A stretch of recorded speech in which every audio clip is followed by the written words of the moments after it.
Para naman sa mga kababayan nating hirap hanapin ang lokasyon ng puntod ng kanilang mahal sa buhay sa Manila North Cemetery, inilunsad ang tinatawag na Puntod Finder. Yan ang ulat ni Jumalyn Doctolero ng Philippine Information Agency.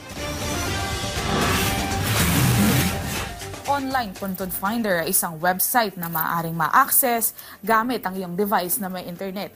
Simula Hulyo pa nitong taon ay ginawa na ng pamunuan ng Manila North Cemetery ang encoding ng mga records para sa website upang maiwasan ang pagkalito at paghahanap ng matagal sa libingan. Ang advantage muna nitong Puntod Finder namin, dati kasi pag pinindot mo siya, tinype mo yung pangalan, makikita mo yung section.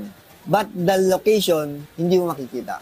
Not like this ng Puntod Finder namin ngayon na nilaunch dito sa aming website. Pag sinearch mo siya, makikita mo na agad siya, magre-red dot siya. So, pwede mong picturean yung map, yung napakalaking map dyan. So, masusundan mo na siya kung saan siya papunta. Bukod sa pag-access nito online, mayroon din silang assistance desk na matatagpuan sa entrance ng sementeryo.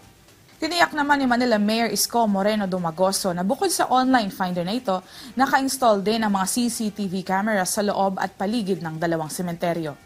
Mayroon ding uniform at civilian personnel na magbabantay 24/7 para sa seguridad ng lahat ng bibisita. Mayroon ding handog na libreng sakay ang pamunuan at wristband tagging para sa mga bata kung sakali sila'y mawala. Samantala, inaabisuhan ng publiko na bukas ang Manila North Cemetery mula alas 5 ng umaga hanggang alas 9 ng gabi. Mula sa Maynila, Jumalyn Doctolero para sa Philippine Information Agency.